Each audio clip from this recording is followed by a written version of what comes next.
Hmm.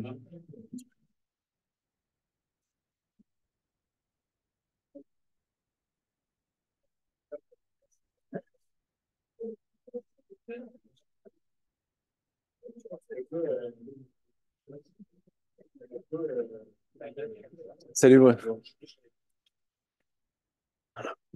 OK, alors.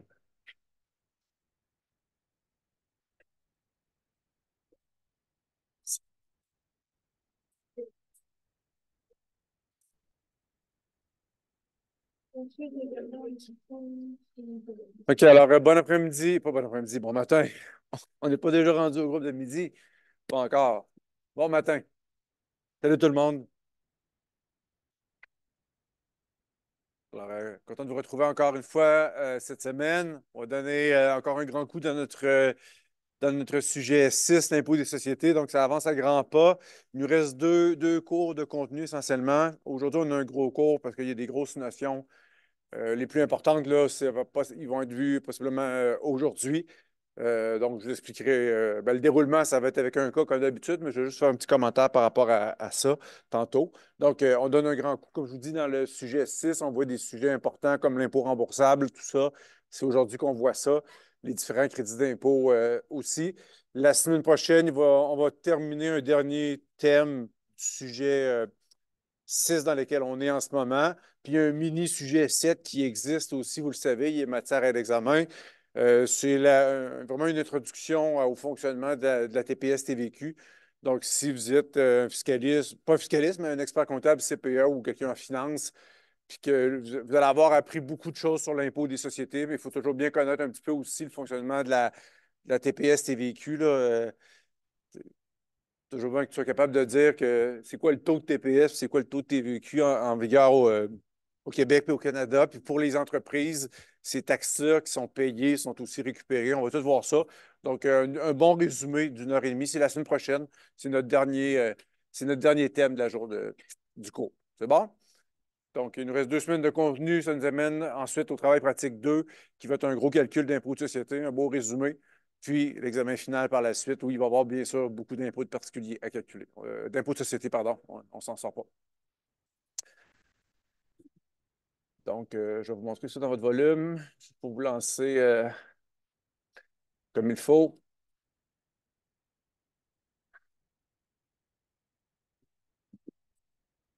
Ah, je voulais aussi vous dire, à titre d'introduction, il n'y a rien sur la page Facebook ce matin, de notre page Facebook par rapport au budget du Québec. Vous savez que jeudi, le gouvernement du Québec, le ministre des Finances, Girard, au Québec, a fait un budget.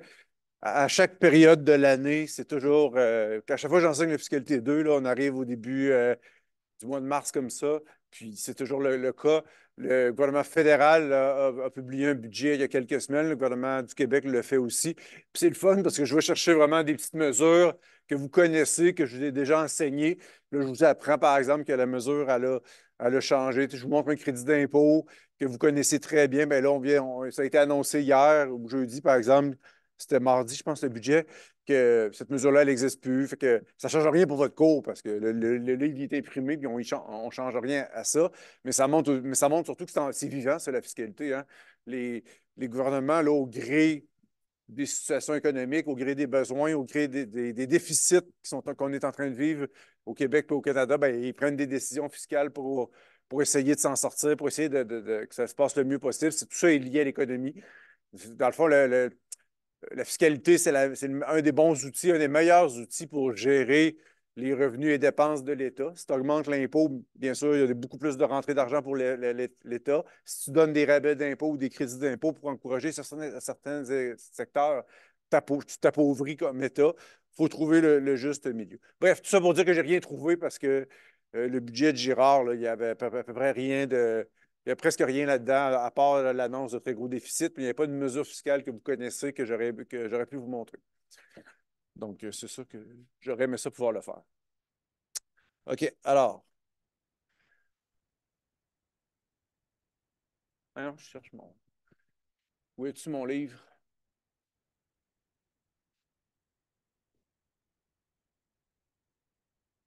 OK.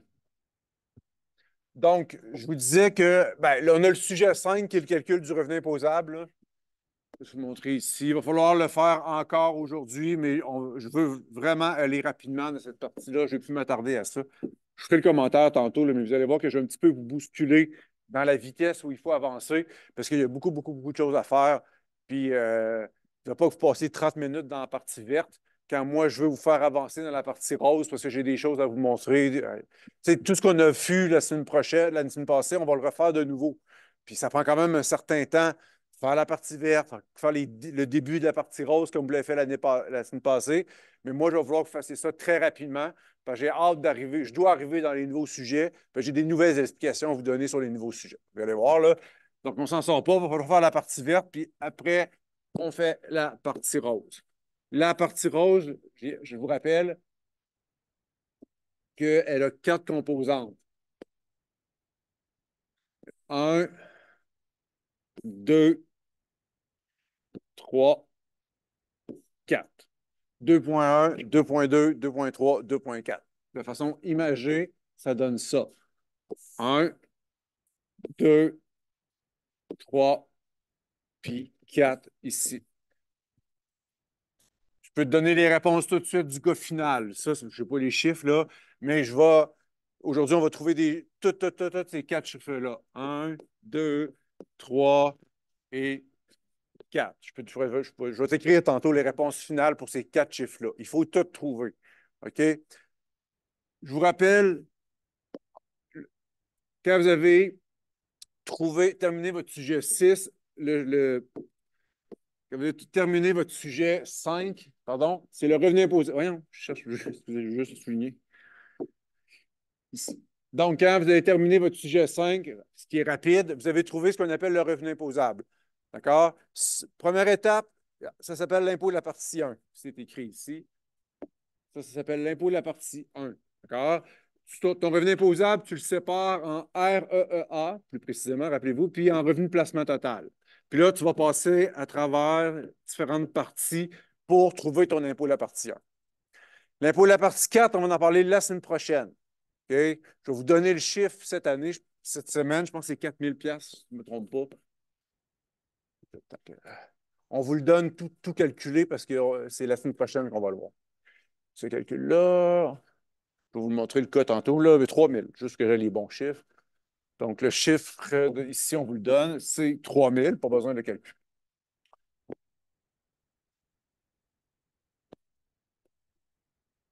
Ensuite, on a toute la mécanique d'impôt remboursable. Ça s'appelle un remboursement de dividendes. Puis, dernière étape, c'est facile, on retranche toutes les retenues d'impôt déjà effectuées. Les sociétés, c'est comme les particuliers. À la fin de l'année, si tu calcules qu'il y a, je ne sais pas moi, 150 000 d'impôts à payer, c'est très rare que la société va devoir faire un chèque de 150 000. On demande aux sociétés de verser de l'impôt régulièrement en cours d'année. Ça s'appelle les acomptes provisionnels. C'est la même chose qu'un particulier. On n'accepterait pas qu'un particulier ne verse aucun impôt dans l'année que tout son impôt soit payable à un seul moment au 30 avril quand il produit son rapport d'impôt. Vous savez que les salariés, sur chacune de vos payes, votre employeur vous prend un petit peu d'impôt, puis on compare à la fin, est-ce qu'il en manque de l'impôt? Si oui, je vais payer ce qui manque, ou à l'inverse, peut-être que j'en ai trop envoyé, puis on va me donner un remboursement. C'est la même chose pour les sociétés. Il n'y a pas une société qui a le droit, en guillemets, de ne pas décaisser d'impôts nullement pendant l'année, puis d'avoir juste un seul à payer à la fin. Donc, il y a assurément des retenues d'impôts qui ont été faites dans l'année. Ça s'appelle des acomptes provisionnels. Vous vérifierez ça aujourd'hui. Bon, on va y aller un par un. D'accord? Donc, j'ai comme 4 tâches à faire aujourd'hui. Trois, si on dit qu'il y en a une qui va déjà avoir été faite. On va se concentrer sur la première ici, l'impôt de la partie 1. OK? Ici. Je le grossis. Je vous rappelle, ça donne ça. C'est la même chose. Je vais regarder ici, là. L'impôt de la partie 1, ça finissait avec des impôts sur le revenu d'entreprise, 9 ou 15 puis sur ton revenu de placement, 38,67. 9, 15, 38, 67. Tout est là. Donc, tu pars de ton revenu imposable. tu l'imposes à 28 %. Ensuite, ton revenu imposable, tu le scindes en deux. Tu trouves sa composante REEA. Ensuite, tu trouves sa composante RPT. Sur la composante REEA, tu essaies d'accorder le rabais d'impôt de 19 %. On l'a travaillé beaucoup la semaine passée. La déduction accordée aux petites entreprises. Rappelle-toi qu'il y a beaucoup de calculs là-dedans, il y a beaucoup d'analyses. Tu dois trouver ton REEA, tu dois trouver ton plafond des affaires, tes sociétés associées. Comment tu te partages le 500 000 entre les sociétés de ton groupe? Tu dois tout t'investir là-dessus. Ensuite, tu dois calculer l'autre rabais d'impôt de 13 %. D'accord? Étape suivante. Quand tu as terminé avec ton REEA, tu t'attaques à l'autre source de revenus, c'est le RPT. Lui, c'est le contraire. Il n'y a aucun rabais d'impôt. On va le surimposer. Pas un moins, c'est un plus. Donc, en plus d'avoir droit à aucun rabais d'impôt, on l'augmente de presque 11 %. Donc, ici, 28 moins 19, ça fait 9. 28 moins 13, ça fait 15. 28 plus 10, ça fait 38. Ça, c'est vos taux finaux. Ensuite, dernière chose que vous allez devoir faire, il y a 2 crédits d'impôt qui peuvent abaisser l'impôt pour une société. Rappelez-vous, dans l'impôt des particuliers, il y avait une vingtaine de crédits d'impôt personnels qui existaient pour alléger la vie des gens, des personnes qui vivaient différentes situations. Vous rappelez-vous de ça? Tu es une personne handicapée, tu as un crédit d'impôt.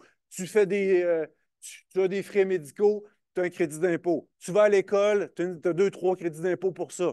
Qu'est-ce qu'il y avait d'autre? Tu as une personne à charge, tu as un crédit d'impôt.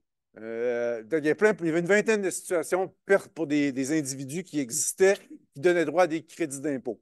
Dans l'impôt des sociétés, ça n'existe pas, cette notion-là. OK? Une société, ce n'est pas un être humain. Ça ne peut pas aller à l'hôpital, ça ne peut pas être malade, ça ne peut pas courir de frais médicaux, ça ne peut pas être handicapé, ça ne peut pas aller à l'école non plus. Vous comprenez? Il en reste 2. Il y a 2 crédits d'impôt qui existent dans un contexte de compagnie. OK? Ton crédit d'impôt pour l'investissement puis ton crédit d'impôt pour les crédit d'impôt pour étrangers, je vais le lire tranquillement, crédit d'impôt pour impôts étrangers payés sur le revenu de placement total. Tu iras voir dans ton livre. Ça, c'est un crédit d'impôt qui s'applique si par hasard, ta société n'aurait pas déjà payé de l'impôt dans un autre pays. Si elle a gagné des revenus étrangers, puis que ces revenus gagnés à l'étranger ont déjà été imposés dans un autre pays, et que là, tu es en train d'aussi imposer ce revenu-là au Canada, ce qu'il faut faire. Tu es en train de faire de la double imposition. Tu es en train d'imposer 2 fois la société sur le même revenu. Elle a déjà payé de l'impôt dans un autre pays, puis tu es en train de l'imposer une deuxième fois au Canada. C'est normal que tu le fasses comme ça, mais tu dois t'assurer d'annuler la double imposition avec le crédit d'impôt. C'est à ça qui sert. Vous irez voir dans le volume, tout est écrit. Et le dernier crédit qui va venir abaisser l'impôt, c'est le crédit d'impôt à l'investissement. Ça, c'est un crédit qui aide les entreprises qui investissent dans des projets de recherche et développement. Je ne sais pas si vous savez c'est quoi des projets de recherche et développement. Ce sont des projets incertains pour lesquels dans lesquels une société va investir beaucoup d'argent, mais sans aucune garantie du résultat. C'est risqué de faire de la recherche et développement parce que tu mets beaucoup d'argent là-dedans, dans ce projet-là, puis tu as beaucoup d'incertitudes. Tu ne sais pas si tu vas arriver à quelque chose au bout de ton projet de recherche. Donc, le gouvernement aide les entreprises à faire de la recherche et développement. J'en reparlerai plus tard du pourquoi et tout ça, là. Il y a une raison politique derrière ça. Il y a une volonté politique d'aider les entreprises à faire de la recherche et développement. Donc, faites juste garder ça en tête. Si vous allez voir dans le cas d'aujourd'hui que votre entreprise fait justement un projet de recherche et développement, donc elle va avoir des crédits d'impôt pour l'aider là-dedans. Vous irez voir ça dans le. Donc, on va commencer par ça, d'accord? Toute cette partie-là, revenu imposable, fois 28 %, tu le scindes en deux, rabais d'impôt de 19, rabais d'impôt de 13, plus la surimposition, puis moins les 2 crédits d'impôt, d'accord? Regardez, vous avez exactement ça dans votre table des matières ici. Ça veut dire que vous avez ça dans votre table des matières. Donc, plus 28, moins 10. Ici, ça, c'est le moins 19. Ça, c'est le moins 13. Ça, c'est le plus 10. Puis ça, c'est les 2 crédits d'impôt dont j'ai parlé tout à l'heure. Tout est là. Donc, allez regarder ça comme il faut. Dans le cas maintenant, regardez le cas d'aujourd'hui.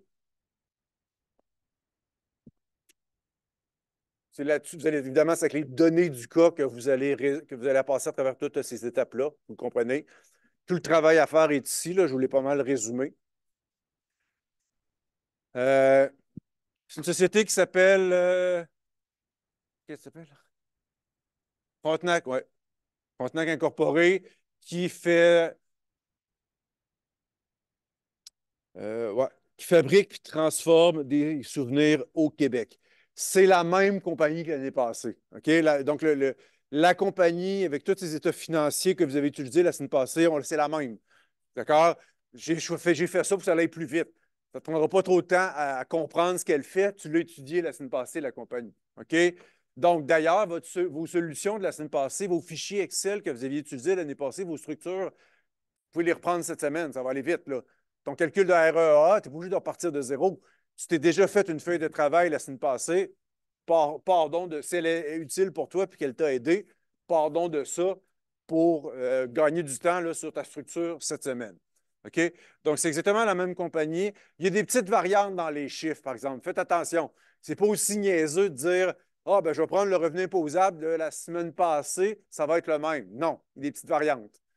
Ah, je vais aller prendre le REEA de la semaine passée, ça va être le même. Non, ce ne sera pas le même. Il y a des petites variantes. Mais en gros, c'est pas mal le même problème. J'ai juste mis des petites variantes pour vous forcer à réfléchir un petit peu. Mais en gros, c'est ça. Je pense que ce choix-là, que vous ayez exactement la même compagnie qui a à peu près les mêmes chiffres, les mêmes éléments, les mêmes chiffres, ça va vous faire gagner en vitesse. Mais comme je vous ai dit, j'ai mis des petites variantes quand même pour pas que vous soyez sur un automatisme, là. Donc, je pense qu'on va atteindre notre objectif comme ça. Donc, je vais juste vous rappeler que notre compagnie Frontenac, entre autres, a des parts dans une société en nom collectif. La société en nom collectif a envoyé du revenu à Frontenac. Donc, Frontenac devra s'imposer sur le 40 000 qu'elle a reçu de la société de personnes. Voyez ici le détail. Le 40 000, c'est trois natures de revenus différentes. Donc, vous saurez traiter ça correctement pour Frontenac. Les revenus de dividendes et les revenus d'intérêt qui sont colorés, on les détaille ici. Donc, on a quatre revenus de dividendes, dont un qui provient de l'étranger et sur lequel on a payé de l'impôt étranger. Oh, possiblement de la double imposition. Ici, on a quatre revenus d'intérêt, dont un gagné à l'étranger sur lequel on a encore payé de l'impôt étranger.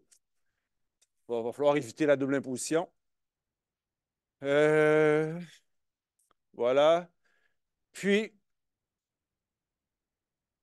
ici, dernière page, des soldes. Ça, c'est vraiment information fiscale. C'est toute la fiscalité. On parle fiscalité dans cette annexe-là, information fiscale. Premièrement, des soldes d'impôts qui proviennent de la déclaration intérieure. Ça peut vous être utile, entre autres des banques de perte. Ici, un projet de recherche et développement, comme de fait. Les entreprises le savent que s'ils font des projets de recherche et développement, le gouvernement va leur donner des crédits d'impôt. Donc, c'est le cas. Vous lirez. Mais la compagnie a, cette année, a mis beaucoup, beaucoup d'argent dans un projet de recherche et développement dans le but de trouver un processus de fabrication plus écologique, plus éco-responsable. Donc, ça va assurément donner droit au fameux crédit d'impôt dont je vous parlais tout à l'heure. Puis, on a aussi quelques informations sur les sociétés, les autres sociétés du groupe. Les données ne sont pas les mêmes que la semaine passée. Donc, faites attention d'aller lire les données comme il faut. Ce n'est pas les mêmes que la semaine passée. Alors voilà, bon travail. On commence par le revenu imposable et on essaie d'accélérer le plus rapidement possible, comme je vous dis. Euh, mais je vais vous guider là, par rapport à la vitesse.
Première étape, trouver le revenu imposable. Je vous donne à peu près 5 minutes pour faire ça, puis je fais la solution.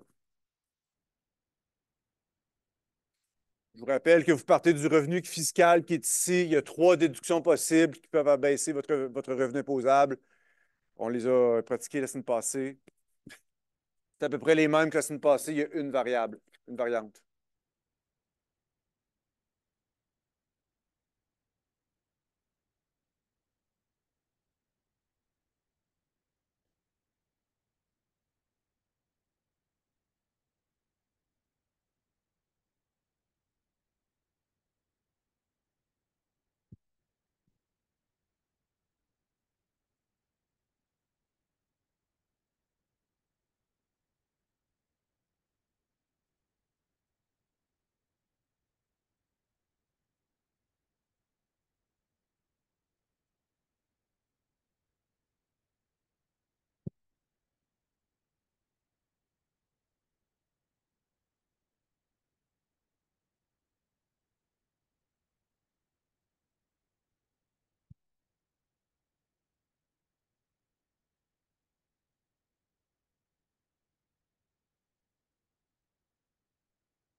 OK, on va regarder la solution ensemble. Le début de la solution.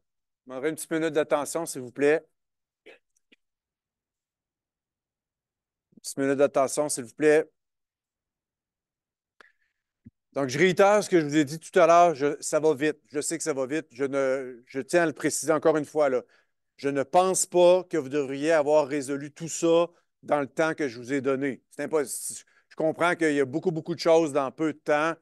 Donc, je m'excuse. Je sais que je vous bouscule pour la plupart, mais je n'ai pas le choix. Il faut avancer parce que j'ai des choses à vous montrer après la pause, puis il faut être rendu tous au même endroit à ce moment-ci. Donc, le calcul de revenu imposable, on l'a vu tout à l'heure. Les premières étapes, le revenu imposable fois 28 ça me donne mon 157 000. Ensuite, le premier rabais, c'est le rabais d'impôt de 19 la déduction en cas de petite entreprise. Rappelez-vous, c'est vraiment la formule qui est dans le volume. Je ne me sens pas obligé d'aller vous la montrer dans le volume. Ça s'applique sur le moindre de 3 choses. REA, revenu imposable, plafond des affaires. Commençons par le plus facile. Là. Ton revenu imposable, c'est ton chiffre qui est en vert, là, ici. Bon, là, il n'est pas en vert, mais le 562 513, c'est lui qui va ici. Le REEA, il est un petit peu différent de la semaine passée. Ici, regardez le calcul qui est ici, 551 000. Rappelez-vous, dans le volume, il y a une page qui vous montre un tableau avec les 3 composantes d'un REEA. Je n'irai pas vous le montrer dans le volume, on l'a vu la semaine passée. Ils sont là, les trois composantes. Revenu d'entreprise, revenus provenant d'une société de personnes, puis tes revenus accessoires. Commençons par les choses faciles, là. Tes petits revenus de biens accessoires, c'est les mêmes que la semaine passée. Rappelez-vous, j'avais dit que des petits revenus de placement un peu euh, qui sont gagnés par tes opérations d'entreprise, qui sont liés à tes activités d'entreprise, qui sont rares, qui font que tu n'es pas un professionnel du placement. On accepte que ça soit traité comme du revenu d'entreprise. On en avait déjà parlé. Ensuite, le revenu d'entreprise qui provient vraiment des activités de Frontenac, ça n'a pas changé. C'est le même chiffre que la semaine passée, 527 000.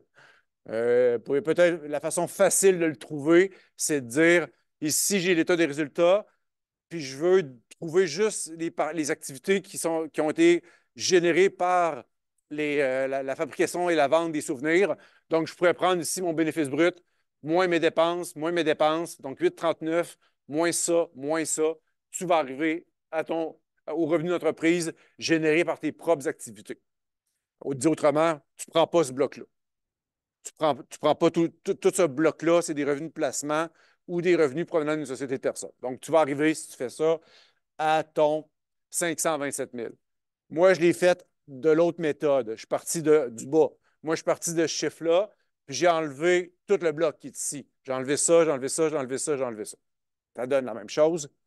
Donc, ça, c'est la deuxième composante, 527 000. La troisième composante, donc, pour toi, Frontenac, dans ton REEA, tu peux aussi mettre du REEA qui, le cas échéant, là, te serait attribué par une société de personnes. Rappelez-vous l'organigramme, on apprend dans l'énoncé que Frontenac a 5 des parts dans une société en nom collectif qui s'appelle Delta. Puis Delta ne fait pas de rapport d'impôt. Delta, elle envoie ses informations fiscales à ses propriétaires pour qu'eux mettent dans leur rapport d'impôt s'imposent sur ces revenus-là. Donc, Frontenac a reçu, on l'a ici, 40 000 de la société de personnes au sens fiscal. Puis quand on le décortique, regardez ici. Donc, du REEA, j'en ai pour 22 000. Car, donc, la société de personnes a envoyé 22 000 de REEA. Donc, moi, Frontenac, je peux mettre ça dans mon propre REEA. C'est ce que je fais. Donc, je vais venir mettre ici mon 22 000. Pardon, ici. Ouais, mon 22 000 qui provient de ma REEA. Rappelez-vous, il faut vérifier, il y a une limite qu'il ne faut pas dépasser. La limite, c'est 5 fois 500 000, c'est 25 000. Ici, je suis en bas de ma limite. Donc, je peux qualifier mon 22 000 au complet. Ça n'excède pas ma limite de 25 000. Est-ce que vous vous rappelez la variante un petit peu par rapport à la semaine passée? La semaine passée, c'était 40 000 qui étaient ici. On ne pouvait pas mettre 40 000. On devait se rabattre, on devait se limiter à 25 000. La semaine passée, c'était le contraire. J'en avais reçu plus que ma limite, mais là, j'en ai reçu moins que ma limite. Donc, je mets le montant réel qui m'a été attribué. Va pour ça? Donc, voilà pour votre composante REEA.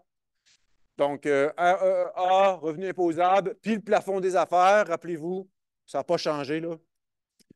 On a trois sociétés associées, sont en mauve. Frontenac, Gestion Simard et Clos. Ça veut dire qu'il y a un 500 000 qui est partageable entre trois sociétés. On avait déjà eu la discussion la semaine passée.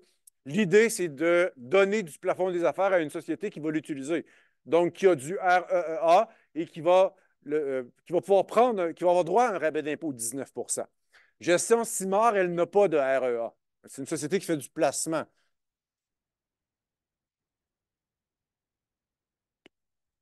Donc, ça ici, en ce moment, c'est le rapport d'impôt de Clos. D'accord? Pardon, ça, c'est le rapport d'impôt de Frontenac ici. Mais si j'imaginais le rapport d'impôt pour Frontenac, son REEA ici serait de 0. Je vais le mettre là. Donc, Frontenac, pas Frontenac, gestion. Gestion. Si on allait voir dans son rapport d'impôt, c'est sûr que son REEA est de 0. Donc, êtes-vous d'accord pour dire que si je lui donne 1 de plafond des affaires, ici, c'est gaspillé. Le moindre des trois pour gestion, c'est sûr que ça va donner 0. Donc, n'allez pas gaspiller du plafond des affaires en donnant à gestion. On va pour ça? Clos maintenant. C'est notre autre société associée. qu'est-ce qu'on apprend à ce sujet-là? Je m'en vais vous montrer la dernière page. Ici, on a de l'information sur les déclarations de revenus des autres compagnies. Puis j'apprends que Clos, même chose. Pas de revenus imposables, pas d'REA, pas de dépenses de R&D. C'est la même chose. C'est la même chose que gestion. Donc, Clos, ici, son REEA, il est de 0. Donc, êtes-vous d'accord que si je mets 1 $ ici de plafond des affaires, il est gaspillé? C'est sûr que le rabais d'impôt va donner 0. C'est le moindre des trois. Donc, en conclusion, dans ce cas-ci, je ne dois pas donner aucun dollar de plafond des affaires, ni à gestion, ni à Clos, parce elles n'ont droit de toute façon à aucun rabais d'impôt de 19 %. Elles ne font ni une ni l'autre, aucun REEA. Donc, je vais le garder au complet pour moi, Frontenac. C'est le meilleur choix. C'était un petit peu différent la semaine passée, vous vous rappelez? Là, mais là, on a des données qui ont un petit peu changé par rapport à ça. Donc, mon rabais d'impôt, ça va s'appliquer sur le moindre de trois choses, un total de 95 000. On va regarder ensemble le calcul du revenu de placement total, qui est que d'habitude, moi, je fais tout de suite après le calcul du REEA, parce que je trouve que c'est un peu le complément. Quand tu calcules ton REEA, va donc calculer ton revenu de placement total. Je vais juste vous montrer la formule dans le volume. On n'a pas regardé ça beaucoup la semaine passée. Ici, là, page 261.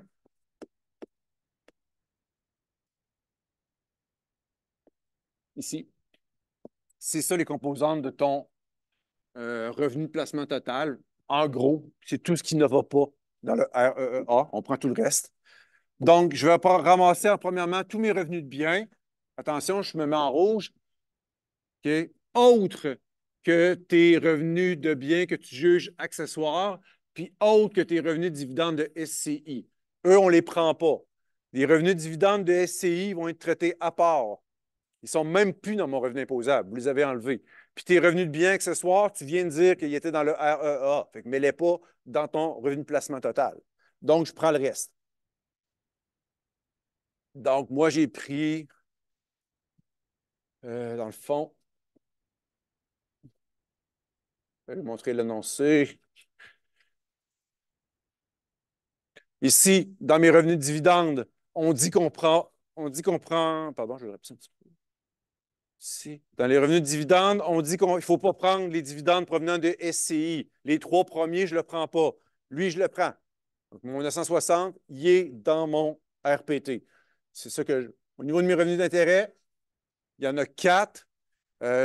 Lui, je les prends tous. Lui, je le prends, lui, je le prends, lui, je le prends. Lui, je ne le prends pas, le 260, parce qu'on a dit que c'est un revenu accessoire tantôt, puis on l'a mis dans le REA, donc on ne le met pas aux deux places. Mais les trois autres, je les prends. Donc, si vous faites ça, je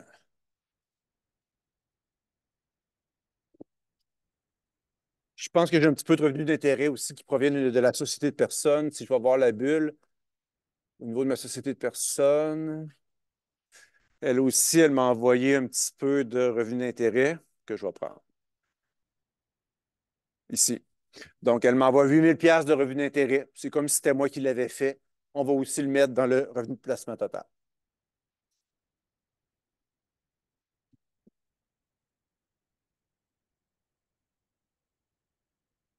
Donc, 7 350, c'est tous mes chiffres jaunes et bleus. J'ai enlevé mes dividendes provenant de SCI. J'ai enlevé mes revenus accessoires pour ne pas les prendre en double. Par différence, on arrive à la même chose. J'ai pris mon 8 000 qui me provient de ma société de personnes. Puis j'ai aussi pris le 10 000. Là, on pourrait le régler en même temps. Là. Donc, le 8 000 et le 10 000, c'est des revenus de placement total. C'est vrai pour la société de personnes, c'est vrai pour moi aussi. Donc, je le ramasse.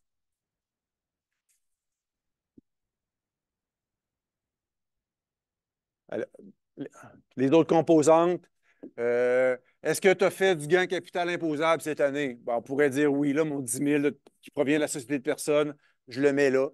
Peu importe, là, que vous l'ayez mis par ici, ben, il faut le mettre plutôt, là, c'est pas vraiment un revenu de bien, on le met dans la deuxième qui est ici. Ça ici, ça ne s'appelait pas, je n'ai pas fait de PDTPE. Puis, le dernier élément qui vient en moins, est-ce que tu as déduit des pertes en capital net? Dans ton revenu imposable, est-ce que tu as vidé ta banque de pertes en capital net? Il me semble que oui. On va voir ma solution, là. Il me semble qu'on a utilisé un certain montant ici là, de ma banque des pertes en capital net, moins 10 000, effectivement. Donc, ça, on le met en moins. Donc, ça ici, je pense que ça donnait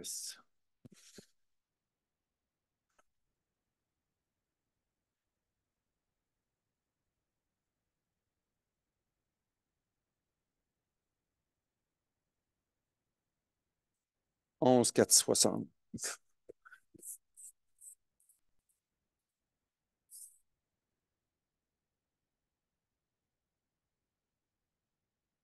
Donc, 11 460 plus 10 moins 10, là, bien sûr, ça s'annule ici. Donc, 11 460, c'est mon résultat pour mon revenu de placement total.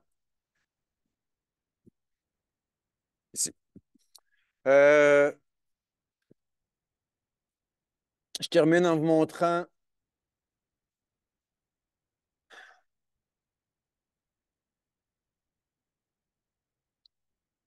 Ensuite, donc là, on vient de terminer le rabais d'impôt de 19 %. L'étape suivante, c'est de calculer l'autre rabais d'impôt. L'autre rabais d'impôt, c'est un rabais d'impôt de 13 %. La formule est dans le livre, je vous l'ai montré la semaine passée. Regardez la formule. Point de départ, ton revenu imposable. Je te rappelle que ton revenu imposable, ce n'est pas un chiffre qui est pur. Tu n'as pas la garantie qu'il y a seulement du revenu d'entreprise là-dedans. Donc, première étape, on l'épure. On lui enlève sa composante de revenu de placement total. Donc à partir d'un chiffre qui est un combiné de REA puis de RPT, si je lui enlève sa composante RPT, je fais ressortir sa composante REA. C'est ce que je veux.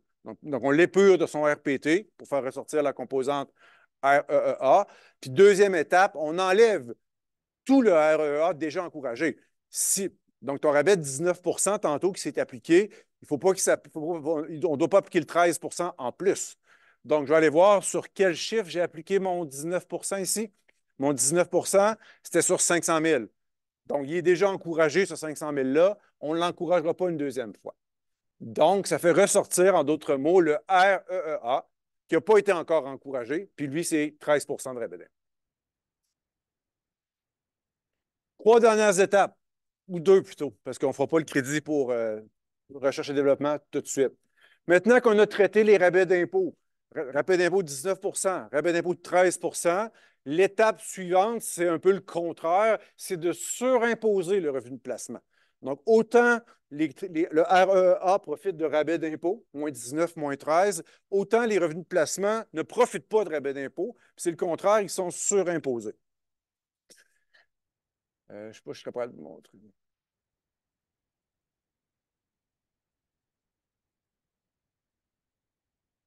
Je vais vous montrer l'image.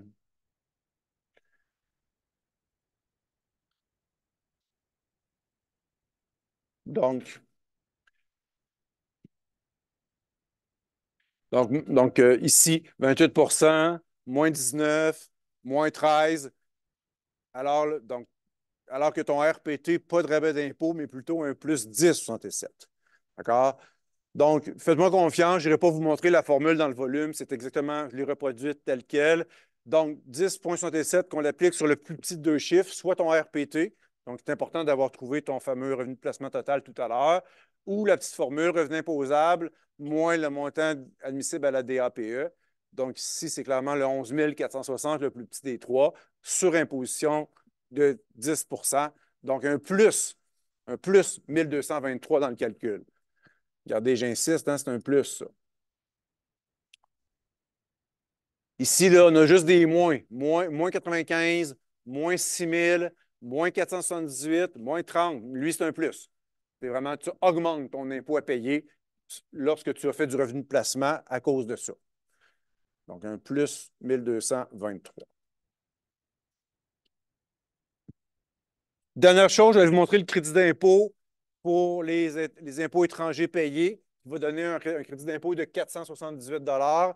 Encore là, croyez-moi, j'ai reproduit intégralement la formule que vous retrouvez dans le volume.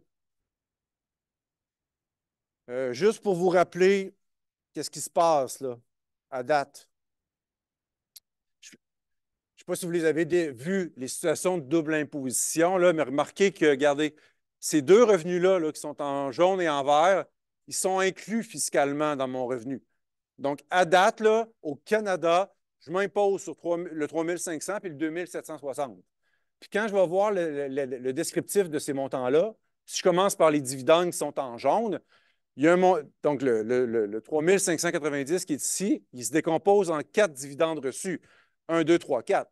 Le quatrième, là, je m'impose, réalisez bien, là, je m'impose au Canada sur un montant de 960 Pourtant, je n'ai jamais encaissé 960 La société a encaissé 720 la compagnie a fait un placement à l'étranger, à New York, je ne suis pas trop aux États-Unis.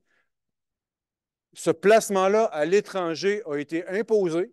Donc, le gouvernement américain a imposé la société, a pris 240 d'impôts américains, puis on a envoyé ça dans les coffres du fisc américain. Et le montant restant, donc 960 moins l'impôt américain retenu à la source, a été versé à la société. Donc, la société a encaissé 720 et on l'impose encore sur le 960 Donc, si on ne faisait pas attention à ça, c'est clairement une double imposition. Le même 960 est imposé deux fois dans deux pays. Les États-Unis l'ont déjà imposé, puis on s'apprête à l'imposer encore au Canada.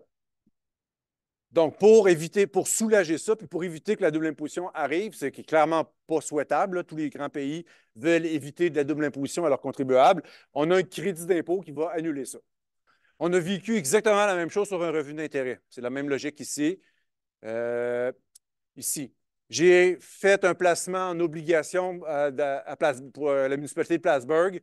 J'ai gagné 950. Ils m'ont retenu 238. Ils m'ont versé seulement 713. Donc, même principe. Le 950 je suis en train de me double imposer. Donc, la formule, c'est la chose suivante. Le moins de deux choses. Premièrement, le total de tous tes impôts payés dans l'autre pays. Donc, les deux impôts que je viens de vous montrer, le 240 que tu as payé sur tes dividendes, puis le 238, tu les additionnes, ça donne 418. L'autre calcul, c'est une petite règle de 3, petite règle qu'il faut résoudre. OK? Ça fois ça divisé par ça. Le premier, ça, c'est écrit dans votre volume, je vous le jure. Là. Revenu imposable fois 28 donc ton chiffre vert fois 28 fois au numérateur tes revenus de placement provenant de l'étranger. Donc, tes revenus de placement provenant de l'étranger sur lequel tu t'es imposé, c'est le 950 qui est ici, puis le 960 qui est ici. Donc, tu les additionnes au numérateur.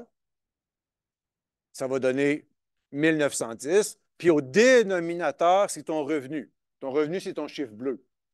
Je vais te le montrer, ton chiffre bleu. Ici, 575 143. Donc, la petite règle de 3 donne un montant de 523 ici.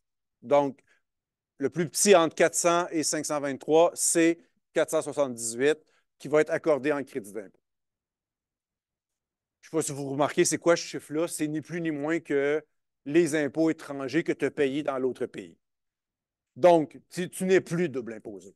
Si tu chiales au gouvernement, non, non, non, je suis double imposé, mon prof m'explique ça dans le cloud, le gouvernement va dire, écoute, là, tu as payé 478, c'est vrai que tu as payé 478 piastres aux États-Unis. OK? Moi, le Canada, ce montant-là, je te le donne. Je te le donne en argent, là. Avoir un crédit d'impôt de 478, ça réduit l'impôt à payer de 478. C'est comme si le gouvernement du Canada me redonnait au complet tout l'impôt que j'ai payé aux États-Unis. C'est ça qu'il fait, là. Ça va réduire mon impôt d'un montant équivalent. Donc, le gouvernement du Canada dit, tiens, je te rembourse en totalité tout l'impôt que tu as payé aux États-Unis. Maintenant, viens t'imposer à la maison. Viens t'imposer au Canada. Puis arrête de chialer, tu n'es plus double imposé. Je ne sais pas si je vais m'embarquer dans l'explication de le. Bon, je vais peut-être en. Euh,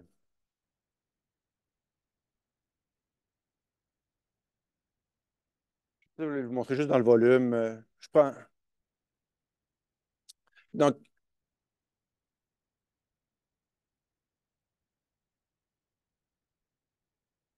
OK, regardez. Je ne vous explique pas nécessairement le sens de la règle de 3 au complet, mais elle a un rôle à jouer quand même, le chiffre numéro 2. OK? Ça, là, ça représente à peu près l'impôt canadien qu'on va récolter sur tes activités de placement à l'étranger. On a fait une règle de 3 pour le trouver. C'est très approximatif. Mais en d'autres mots, le gouvernement vérifie cette chose-là. Le gouvernement, il se dit, toi, tu as payé 478 dans un pays étranger en impôts. Puis ces revenus de placement-là, quand nous, on t'impose dessus au Canada, ça va nous rapporter à nous, en impôts canadiens, à peu près 523 Donc, le gouvernement du Canada est bien à l'aise s'il sait qu'il va récolter 523 en impôts canadiens sur tes deux placements à l'étranger. Là, il sait que ça va lui rapporter 523. Il n'y a aucun problème à te redonner le 478 au complet. Le gouvernement canadien n'est pas perdant dans cette opération-là. Il a reçu à peu près il va recevoir en impôts canadiens, tu vas payer à peu près 523. Lui, il en redonne 478 pour te dédommager. C'est correct. Mais imaginez que ce n'est pas ça les chiffres. Imaginez que ça ici, là, c'est 700.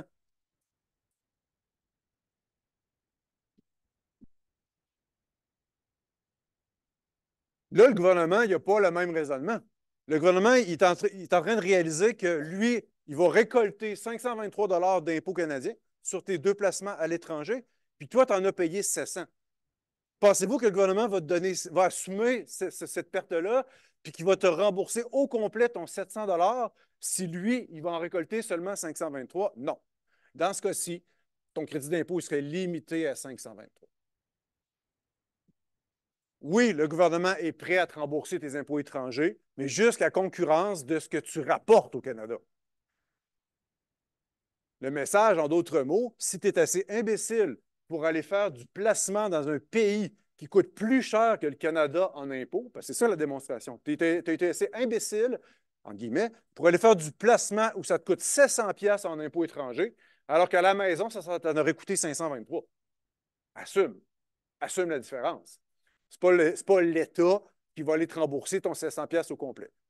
On va te rembourser le 523 parce on reçoit 523, on va te le redonner, ça va, mais pas plus. C'est un peu ça la logique. Bon, si vous n'avez pas compris, pas grave. Appliquez bêtement le moins de 1 et 2 et vous allez y arriver. Je m'arrêterai là pour avant la pause parce que je veux qu'on se parle. La recherche et développement, c'est un très gros morceau. On va le regarder plus tout à l'heure. Si vous avez des questions, n'hésitez pas à venir me voir. Ça va me faire plaisir de vous expliquer un petit peu plus comment ça, tout ça. Donc, il est 10 heures pile. On prend notre 15 minutes de pause. On revient vers écart, s'il vous plaît.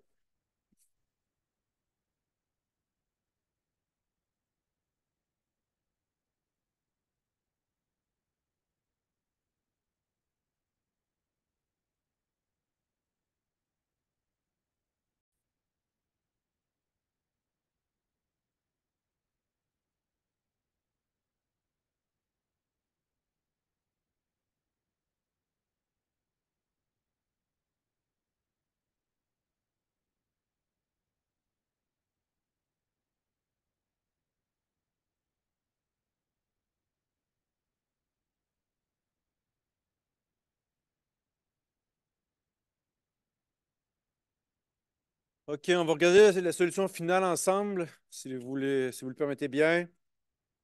Encore une fois, je sais que c'est rapide. C'est des gros sujets que je vous demande de résoudre rapidement, mais c'est la seule façon que je puisse arriver à mes explications. Si je vous laisse vous rendre jusqu'à la fin du cours, là, ce qui serait très réaliste de vous donner comme temps supplémentaire. Je n'ai pas de temps pour les explications, là, donc c'est pour ça qu'il faut faire un petit peu la part des choses. Là, donc, je m'excuse encore pour ça, je l'ai déjà dit. Donc, on regarde la solution complète ensemble. Elle est affichée présentement dans le portail de cours si vous souhaitez prendre le fichier actuellement pendant que je le montre, donc dans le menu Documents. Donc, ici, là, ça, c'est vraiment votre réponse finale. L'impôt de la partie 1 à payer, l'impôt de la partie 4 à payer, le remboursement au titre de dividende qui va être retourné à la société, puis les acomptes qui ont déjà été envoyés au gouvernement. Euh, donc, le net de tout ça, là, 126 à payer, pardon, 26 000 à payer, plus 3 000 à payer, moins 95 à recevoir, moins 57 déjà payés ou à recevoir. Ça fait un net pour la société de un gros remboursement attendu d'à peu près 124 000. Le fichier solution arrive à la fin exactement à ça. 26 à payer, 3 à payer, 95 à recevoir, puis 57 déjà envoyés.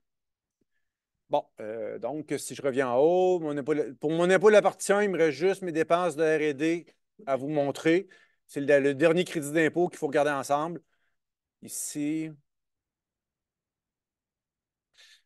dans votre volume, on a ça ici à 517. Ici.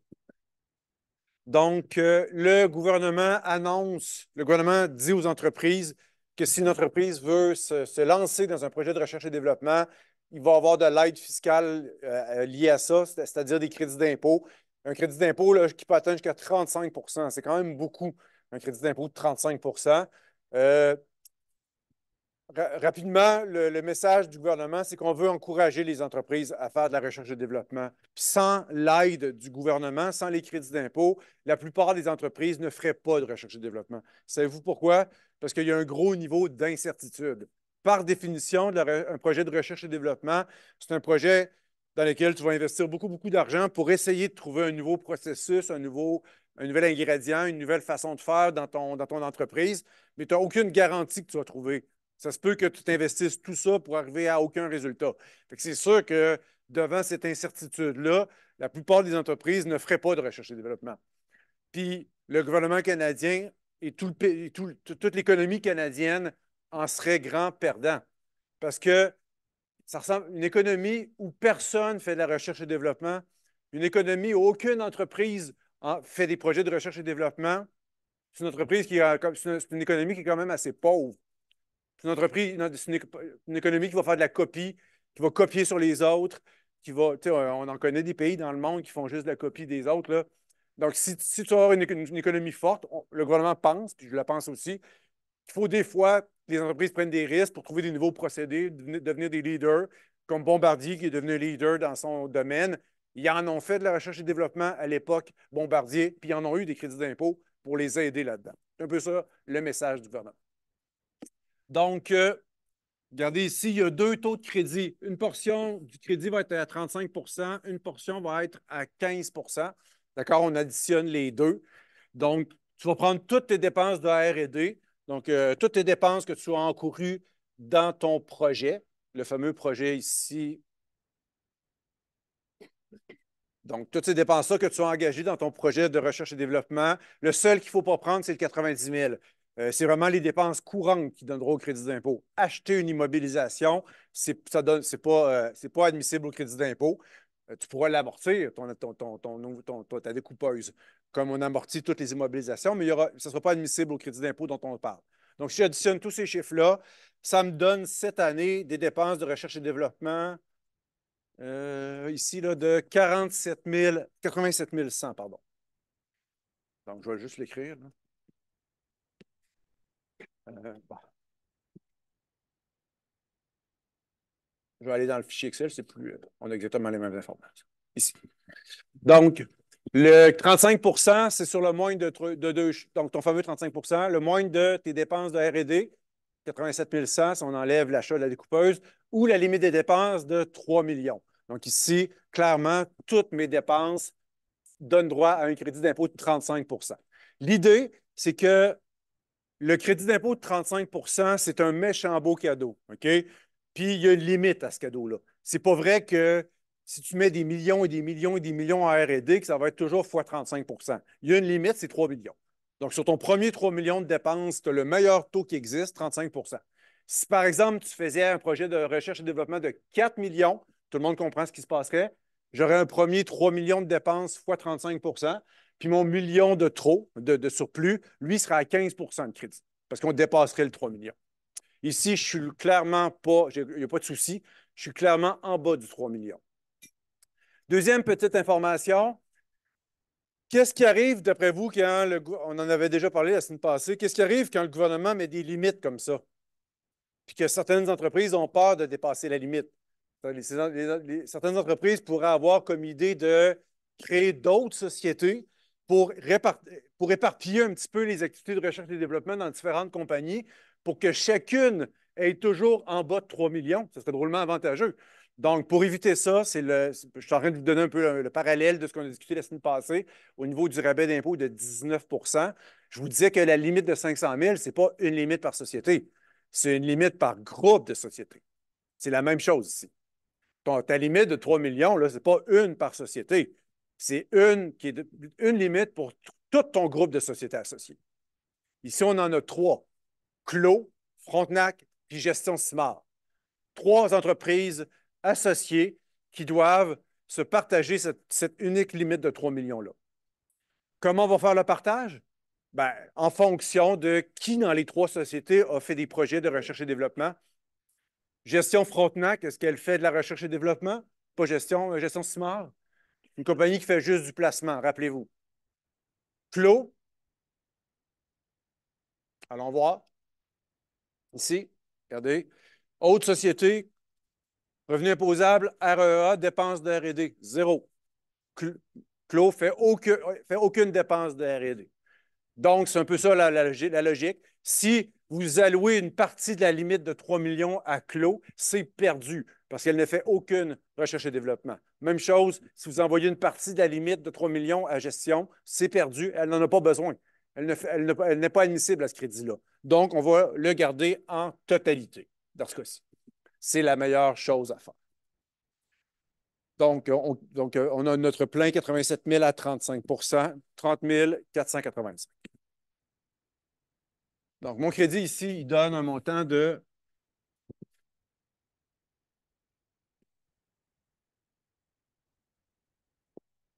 30 000, c'est ça? 485. Merci. Maintenant, autre chose importante. Ça, c'est le calcul du crédit.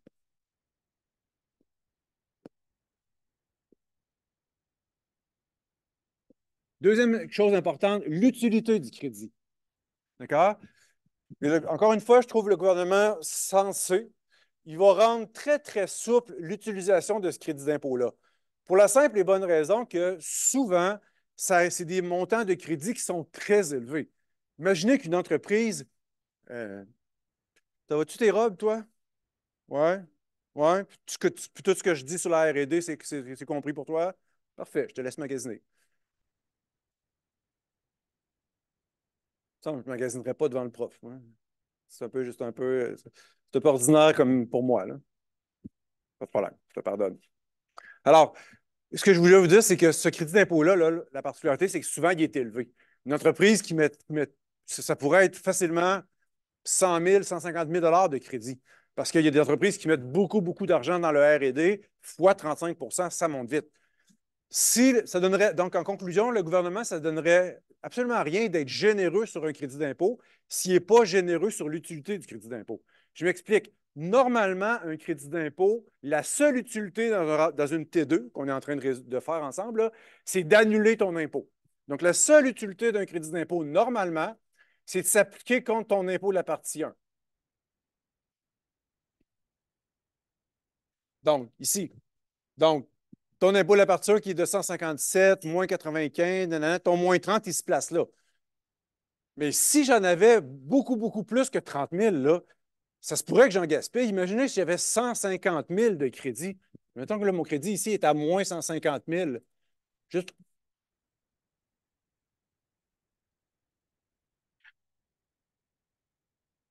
ben, je vais en mettre un peu ici. Ça va tomber à zéro. Le reste, ça va être perdu. Il ne faut pas. Il faut pas.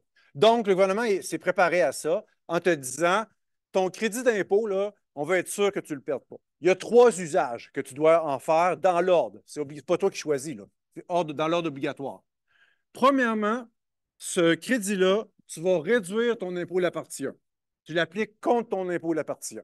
OK? Moi, c'est ce que j'ai fait ici. Je l'ai placé au complet ici. Admettons, pour faire une discussion, là, on a un très gros chiffre de crédit, 150 000. Première utilité, tu l'appliques contre ton impôt de la partie 1. OK. J'en applique combien ici, là? Disons, je vais arriver à zéro, là. Ça, moins. Pardon.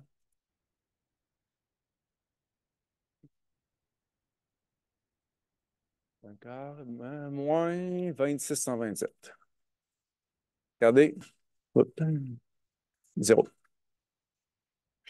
Admettons que sur 150 000 de crédit, OK, j'en prends 50 000, mon impôt de l'appartement est à zéro.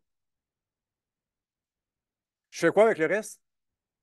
J'ai 150 000 de crédit, je viens d'en prendre 56 000 à peu près, passé ici, là.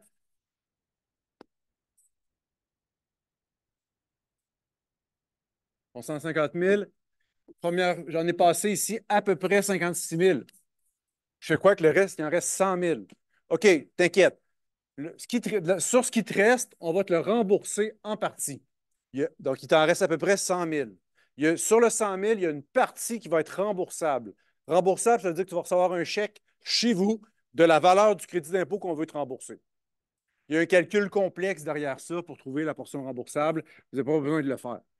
De le savoir, il faut juste comprendre la logique. C'est jamais tout remboursable, c'est en partie. Fait qu'admettons que j'en ai, je ne sais pas moi, 40 000 remboursables. Ben, il m'en reste encore. J'avais 150 000 de crédit, 50 contre l'impôt de la partie 1, 40 qu'on me rembourse. Il en reste combien? À l'œil, 60 000 à peu près. Je fais quoi avec ça? C'est reportable. C'est reportable sur 23 déclarations de revenus. Donc, tu pourras réduire ton impôt sur 23 T2. Donc, si ton crédit, tu le fais en 2024, tu peux le reporter en 2023, 2022 ou 2021. Réouvre tes rapports d'impôt. Si tu as de l'impôt à payer là-dedans, va réduire ton impôt à payer. Tu n'as pas assez, garde-le. Garde-le pour tes 20 prochains rapports d'impôt. Donc, dans tes 20 prochaines années, si tu as de l'impôt à payer, applique ce crédit-là à l'encontre. Donc, les valves sont assez ouvertes pour que tu l'utilises au complet, ton crédit. Je résume. Première utilité contre ton impôt de l'année. S'il en reste, on t'en rembourse une partie. S'il en reste, reportable sur 23 déclarations de revenus. Tu devrais être capable de l'utiliser. Bon. Donc, vous comprenez que moi, je ne me suis pas rendu jusque-là pour vrai avec les chiffres de notre solution. Donc, nous, on a un tout petit crédit de 30 000. On l'utilise au complet. Donc, on n'a pas à se soucier de la portion remboursable ni de la portion reportable. Des questions par rapport à ça? OK. Dernier concept fort important, les impôts remboursables. Je vais retourner vous montrer quelque chose ici.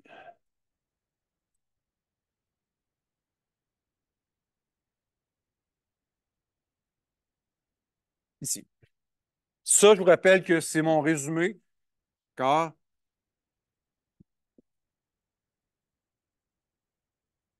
1, 2, 3, 4. Je voudrais même que quelqu'un me donne les chiffres de l'énoncé. L'impôt de la partie à payer, c'était combien? 26 000 quelque chose?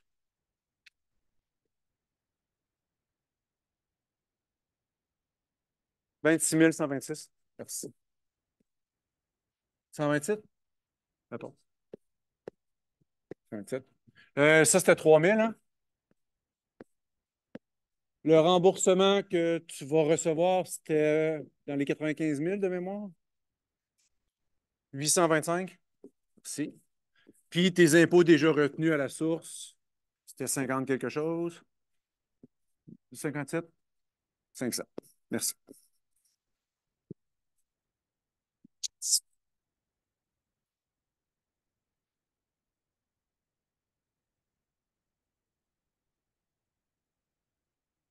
57.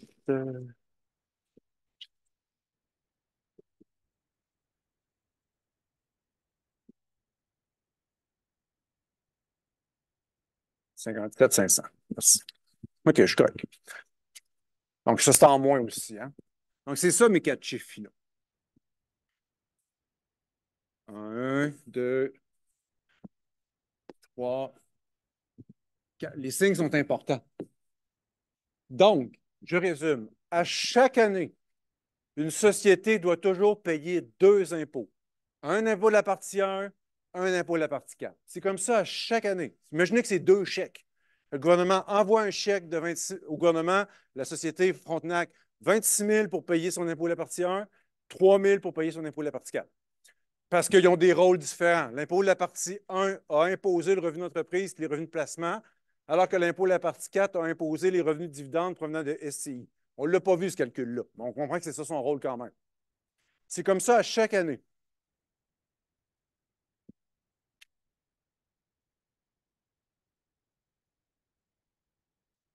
Bien, ce qu'il faut savoir, c'est qu'à chaque année où une société envoie deux chèques d'impôt au gouvernement, impôt de la partie 1, impôt de la partie 4, il y a une partie de ces impôts-là qui sont remboursables.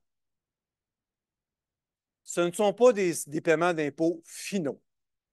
Il y a, donc, dans chaque paiement d'impôt que le gouvernement envoie, que la société envoie au gouvernement, il y a une portion qui est remboursable et qui éventuellement va être retournée à la société.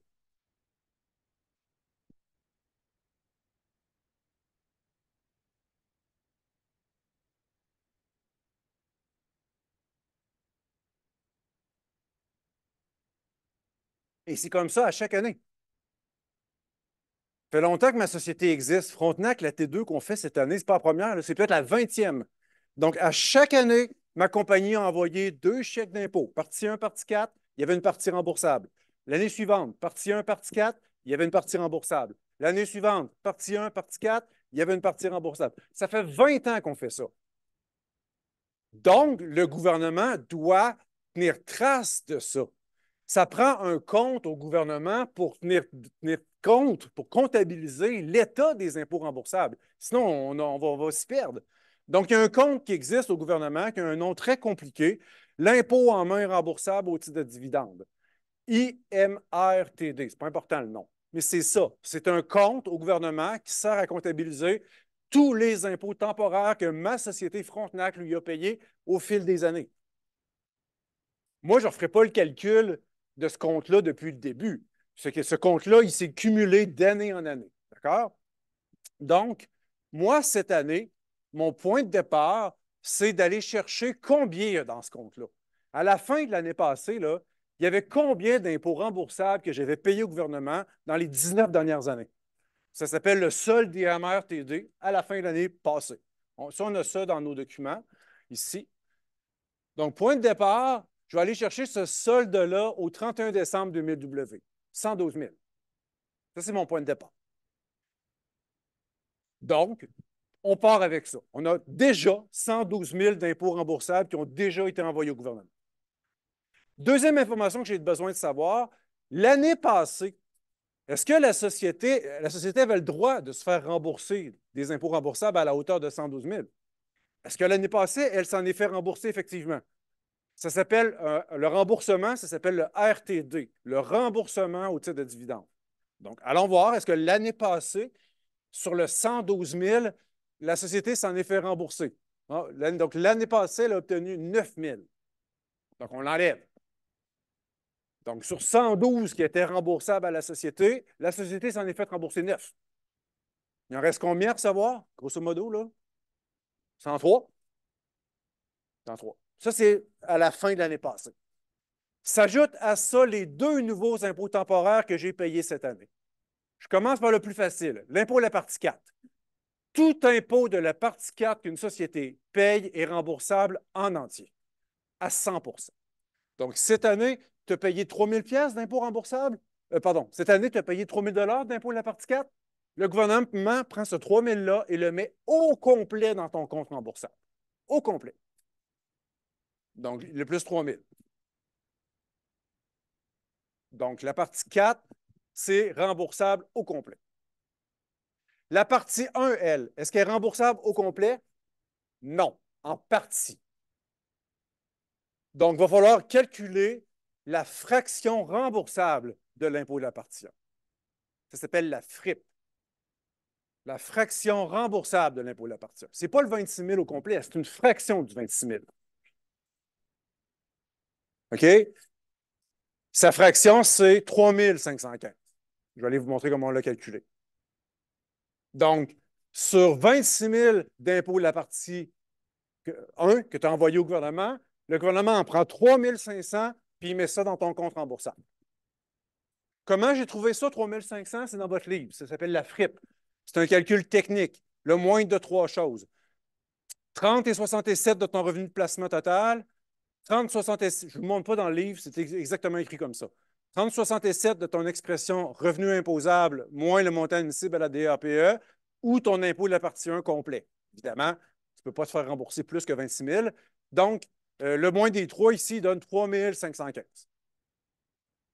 Donc, ça sert à quoi ce chiffre-là? Ça sert juste à s'en aller dans mon compte remboursable. Donc, à la fin de mon année courante, j'ai 109 000 d'impôts que j'ai payés au gouvernement qui dort dans un compte en attendant de m'être remboursé. Moi, Frontenac, la société. Je vais juste résumer la composante. J'ai 112 000 qui traînent des années passées, dont 9 ont été récupérés l'année passée. S'ajoute à ça mon nouveau impôt de la partie 4 payé cette année, puis une fraction de mon impôt de la partie 1 payé cette année. 109 000.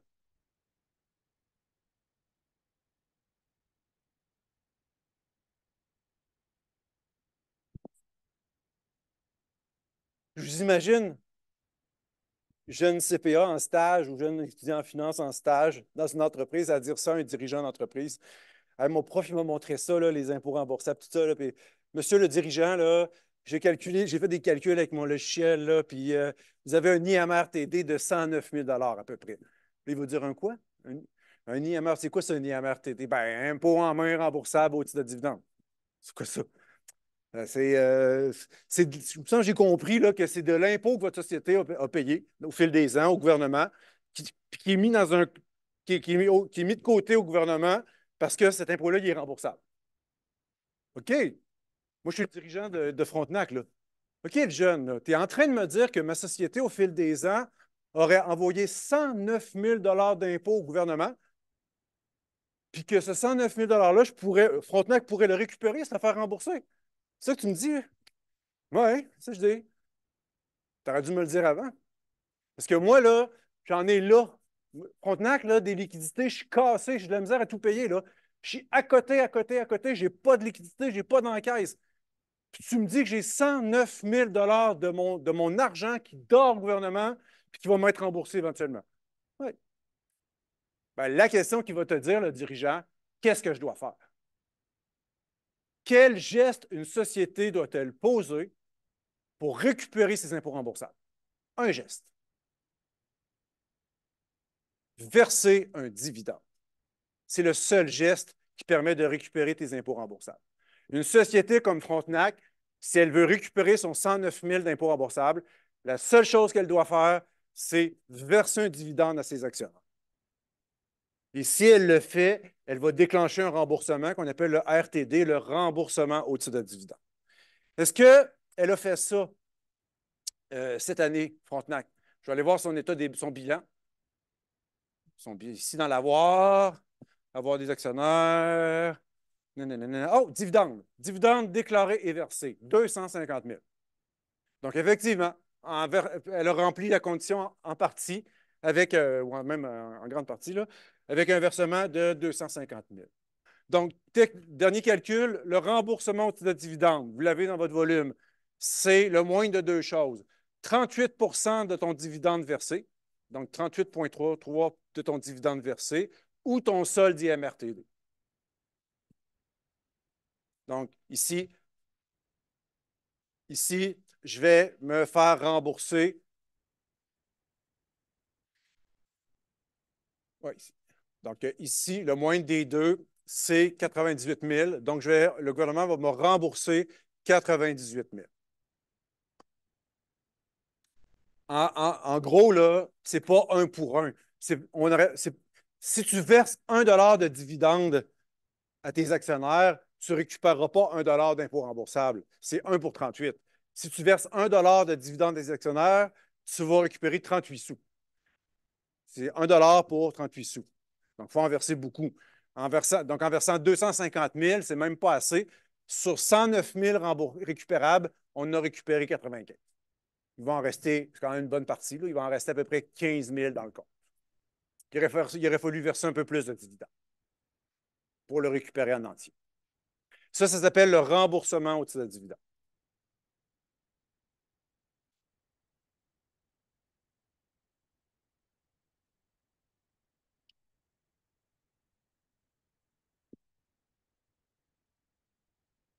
On a ça à chaque année. À chaque année. Ce n'est pas quelque chose d'exceptionnel. Donc, ce qu'on vient de faire, comme je le répète, c'est peut-être pas important pour vous à l'examen, là, une T2 de base, là, ça comprend ça.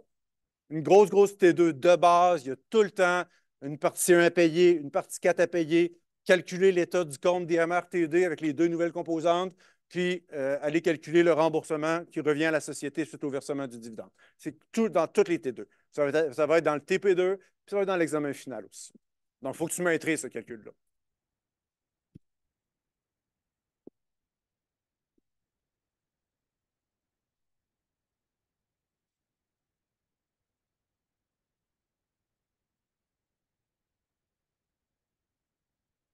Je vais aller vous montrer une petite chose pour terminer. Ça met fin au problème. Je vais juste aller vous montrer pourquoi. Regardez, juste en annexe de votre volume, là, je m'en vais complètement en annexe. Je ne suis même pas sûr que je l'ai dans le. Votre volume, là, votre volume, il y a des annexes. Puis une des annexes, ça s'appelle démonstration du principe d'intégration.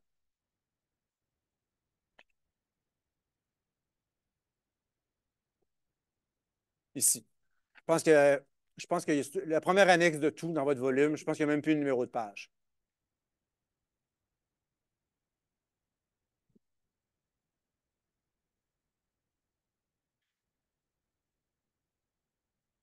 Regardez, dans le fond, là, je vais vous prendre 10 minutes, OK? Ça, c'est pas matière à examen parce que je ne pourrais pas questionner ça à examen. Je vais vous... Dans le fond, là, une fois que vous avez dit ça à votre dirigeant d'entreprise, là, il va vous demander pourquoi. Puis je vous la lance la question. Pourquoi? Pourquoi le gouvernement a tout mis ça en place? Qu'est-ce que ça donne de charger un impôt de la partie 4 à une société puis de le mettre comme étant remboursable? Qu'est-ce que ça donne de charger un impôt de la partie 1 à une société puis en mettre une fraction remboursable? Qu'est-ce que ça donne de cumuler ça d'année en année puis de retourner ça à la société lorsqu'elle verse des dividendes? Il y a sûrement un but derrière ça. OK? Le but, c'est de conserver le fameux équilibre dans le système fiscal. C'est un des atouts qu'on a besoin pour garder le fameux équilibre dans le système fiscal. Je vous fais la démonstration une démonstration, par exemple, ici, entre deux façons de gagner un revenu. Il y a des gens qui gagnent des revenus personnellement, donc qui ne se créent pas de compagnie pour gagner leurs revenus, puis il y a d'autres personnes qui choisissent de créer une compagnie pour gagner leurs revenus. Bien, le système fiscal, le gouvernement veut être neutre. Je l'ai déjà dit, un bon système fiscal, c'est un système qui est neutre et qui ne donne pas un avantage à un scénario plutôt qu'à l'autre. Cette neutralité-là, elle est atteinte. Je vais vous le démontrer rapidement. Toutes les hypothèses sont dans la page précédente. Donc, je vais vous faire la démonstration de quelqu'un qui gagne un revenu de placement, disons un revenu d'intérêt de 1 000 $. À gauche, qu'est-ce qui arrive si tu le gagnes personnellement, donc tu ne crées pas de compagnie? À droite, qu'est-ce qui arrive si tu crées une compagnie, puis tu mets tes placements dans ta compagnie? Ça va-tu t'avantager, oui ou non? La réponse, on le sait, c'est non. OK? Donc, premièrement, à gauche, si on a une personne qui ne crée pas de compagnie, le revenu de 1 000 $ est ici. Dans les hypothèses, on présume qu'il paye 40 d'impôt, l'individu. Donc, il reste après impôt un montant de 600 $. Scénario numéro 2, à droite.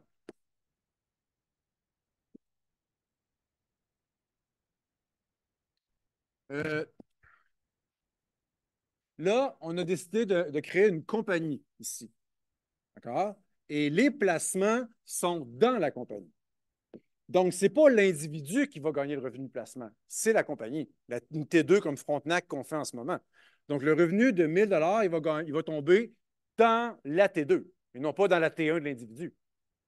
Ici, c'est une T1, c'est un rapport d'impôt d'individu. Ça, c'est un rapport d'impôt de société.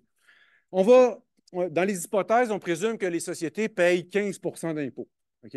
Donc, il va rester ici 850 $. Est-ce que je peux comparer ce résultat-là après impôt avec le résultat qui était ici après impôt? Non, parce que cet argent-là n'appartient pas à l'actionnaire. Cet argent-là appartient encore à la compagnie. Alors qu'ici, l'argent appartient à l'individu. Donc, il va falloir continuer le processus pour amener l'argent vers l'individu. Vous savez qu'un actionnaire ne peut pas prendre les BNR d'une société comme ça sans payer d'impôt. Il faut se verser un salaire ou un dividende. Donc, c'est ce qu'il va faire. Donc, ici, on va vider la compagnie avec un versement de dividende. Donc, la compagnie va être complètement vide. Puis, suivez l'argent, ici, le 850 va arriver ici, dans les mains de l'actionnaire. L'actionnaire va s'imposer sur le revenu de dividende qu'il a reçu. Est-ce que vous vous rappelez est-ce que vous vous rappelez qu'il y a quelque chose de particulier dans la façon qu'on impose un revenu de dividende?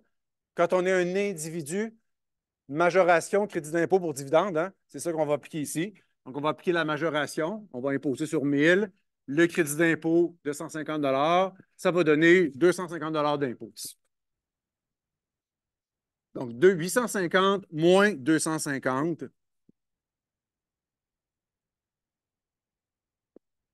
ça va donner 600 après impôt.